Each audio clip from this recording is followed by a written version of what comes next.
Right, so in this video I'm going to analyse Ahmad's performance against Southampton, starting with the first half and going through to the second half and finishing with his hat-trick at the end. And even though his goals are obviously the standout of his performance, as you'll see throughout my analysis, there is considerably more to take away from his overall display. So here we see Lenny Yoro plays a pass up the line to Ahmad in United's defensive third, and he's under immediate pressure from Kyle Walker-Peters. But this is where we see the benefit of having a left-footed, creative attacker playing in the right wing-back role, as opposed to a right-footed fullback like Mazraoui or Dalot, as Ahmad has a composure to receive possession, not panic, and instead create a bit of space for himself with a feint to go down the line, forcing Walker-Peters to check backwards, before Ahmad, because he is left-footed, is naturally angled in field, and so rather than playing the ball down the line, he's able to play the pass inside to Bruno Fernandes, who shows his quality by allowing the ball to roll across his body, and now he can circulate the ball across the pitch, and United have made it out of that deep position on the right flank where they could have got boxed in, allowing us to now take advantage of the space by switching play to the opposite side, and it was all stemming from Ahmad's composure, as well as a subtle feint to off-balance Kyle Walker-Peters in that deeper area on the right flank. And just a minute later we see an example of Ahmad's defensive qualities, which are improving game by game, as here Yoro gets beaten as he did throughout this game, but Ahmad has a recovery pace to get back and put in a fantastically timed sliding tackle. Now in this next clip we see Ahmad once again receive the ball in a deep position on the right flank, with two clear passing options, either into Ugarte in this deeper position or Bruno Fernandes who's slightly more advanced, but this time he initially shapes like he's going to play the pass, splitting Aribo and Kyle Walker-Peters. However, this is where we see the footballing IQ and the awareness of Ahmad. But before I break down exactly how we see this, a quick reminder, I do have an in-game Instagram group chat where we do have analysis and discussion throughout all the Manchester United games, so if you do want to sign up for that, I'll leave the Patreon linked in all the usual places. I am also working on a tactical ebook which will be out at the end of the month, and so if you are signed up to the Instagram group chat when that does come out, you will get the ebook for free. So as Ahmad is about to play this pass in field, at the last second he recognises not only is Hardwood Bellis racing forward to apply pressure to Bruno as soon as he receives the ball, but Aribo is also close enough to Bruno Fernandes to where he can jump in and potentially make an interception, whilst Kyle Walker-Peters has already begun to adjust his body position in order to cut that passing lane as well. And so instead Ahmad halts the pass, showing his composure before recognising that the space has now opened up on the outside of Kyle Walker-Peters, and so he shifts the ball back onto his right foot and can now play the pass up the line into Højlund. Now in this next example we see Ahmad's first opportunity to isolate Walker-Peters in a 1v1, and you can see from Walker-Peters' body positioning that he's trying to stop Ahmad cutting inside onto his left foot, and instead he's leaving space on the outside, trying to show Ahmad towards the byline on his right. And in this first 1v1 of the game, I think Ahmad is a little hesitant to drive down the outside, and so we see him opt for a pass back inside into Garnacho, who turns onto his left foot, but his footwork isn't tidy enough to open up the shooting position, and I think this is when Ahmad realised that his best opportunity in these 1v1s is going to be to burst down the outside of the fullback. And we saw Ahmad have some success with doing this, as here he doesn't even have the option of cutting inside onto his left foot, with Aribo and Hardwood Bellis doing a very good job of shifting over to support Walker-Peters and stopping Ahmad cutting inside. And so instead Ahmad takes the opportunity to drive down the outside, and even though he isn't able to get enough disguise on his movement to fully unbalance Walker-Peters and open up that space as he would probably like, his acceleration is such that he's able to get into a pretty good position and put in a low cross into the box, but Højlund isn't quick enough to read the situation, and he doesn't get across Bednarek in time or get a clean contact on the ball. Now in this next example, Ahmad picks up the pass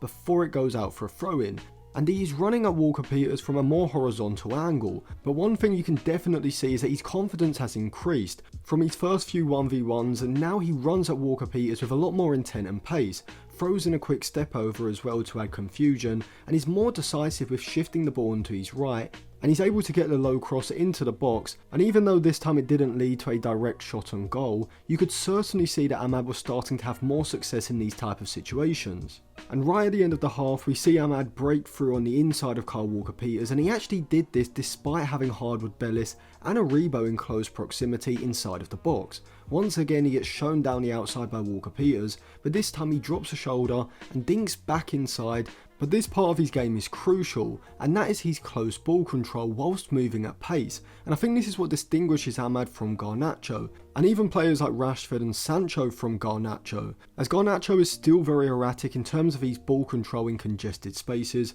often taking touches that are too heavy when he's moving at speed, which is why Garnacho is far better when he's carrying the ball into open space or driving at his man in the middle third when there's significant space ahead, rather than when he's receiving the ball in and around the box in close proximity of the other defenders. Whereas on the other hand, Ahmad is able to move at pace but still keep the ball almost glued to his foot, and he's able to weave between Aribo and Walker-Peters and then cut in past Harwood-Bellis, and I think the defender initially looks like he's going to stick his foot out and make contact, which throws Ahmad off slightly, which results in him losing his balance, and so he's unable to work the shooting position as he cuts inside. However, from this position I think Højlund has to get out of his way and preferably make a sharp darting movement between Bednarek and Brie for Ahmad to then play a reverse pass into, looking to release him in behind, or at the very least this type of movement is going to force Bednarek to drop off to cover the run, opening up space for Ahmad inside of the box, but instead Højlund just stands there statically, which closes off Ahmad's space.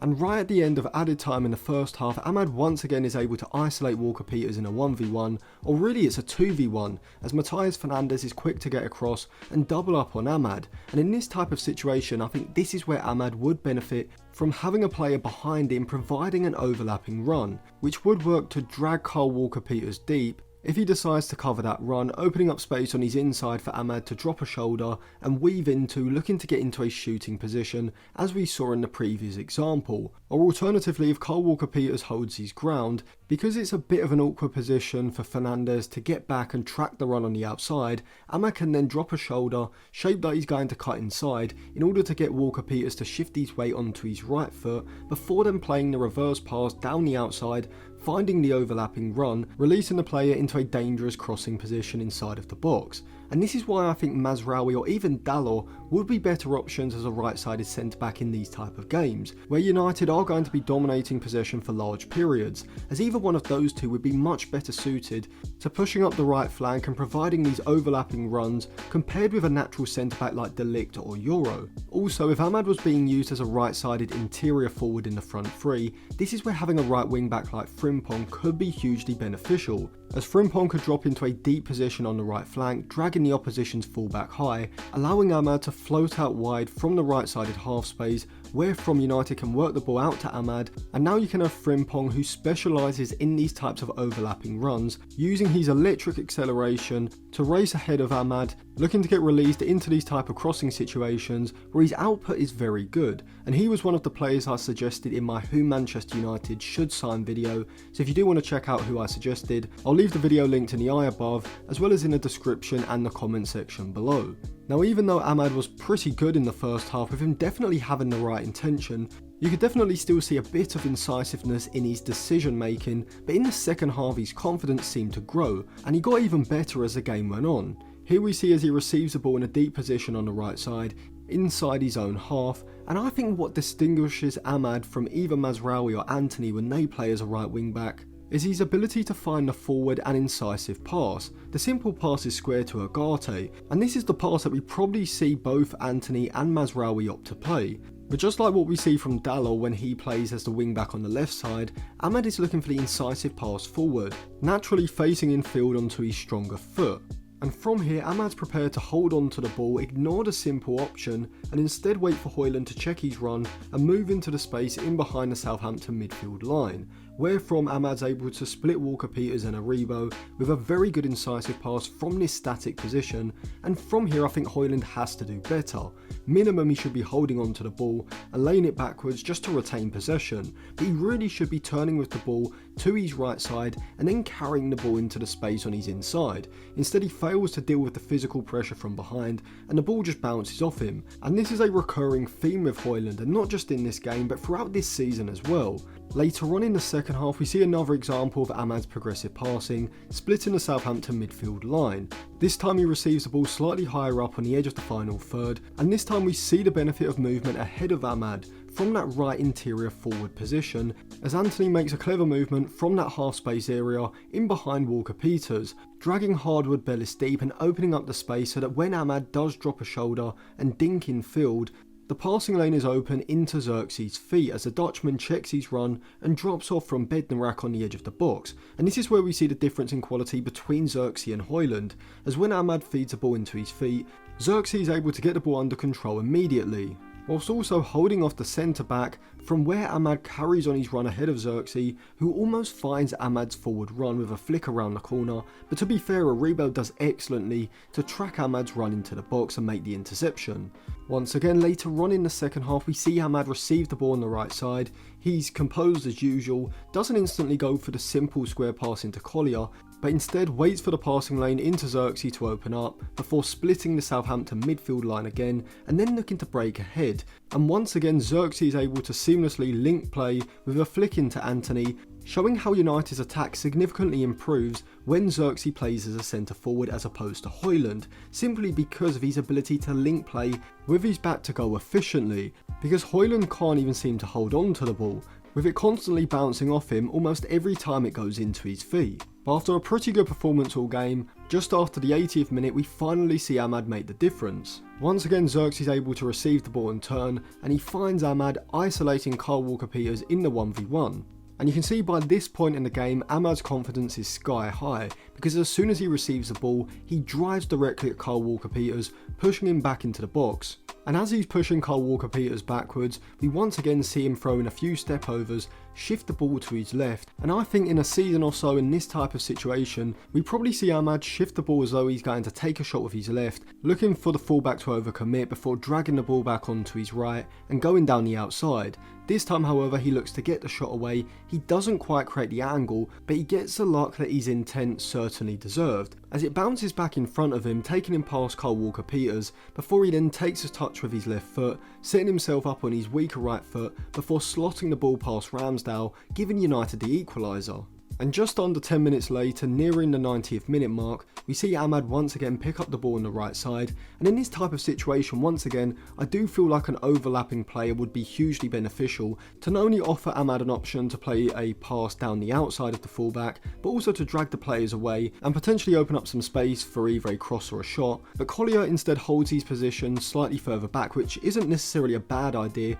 because you could argue that he probably wants to leave Ahmad 1v1, but in this type of situation, because there's two players on that side, I still think an overlap would have helped Ahmad out, but he holds onto the ball, he's very composed, he doesn't just rush and put a cross into the box, he lays the ball back to Eriksson, and his movement next showcases that he's developing a goal scoring instinct that does distinguish him from other young wide attackers his age. As soon as he plays a pass back to Eriksson, he makes a darting run on the inside of Kyle Walker-Peters between him and Hardwood Bellis. Eriksson's first time lofted pass over the Southampton backline is fantastic, and Ahmad's first time instinctive volley is truly elite, levering the ball low and hard past Ramsdale, giving United the lead. And he caps off the performance once again by showing how good a pressing player he is. Southampton played a pass backwards to Ramsdale, and you can see Ahmad is still quite a distance from Hardwood Bellis. However, you can see just how quick Ahmad is when he's accelerating in these sort of situations, as soon as Hardwood Bellis takes a slightly heavy touch, Ahmad is able to accelerate in front of him, get goal side, and finish into the empty net for his hat-trick.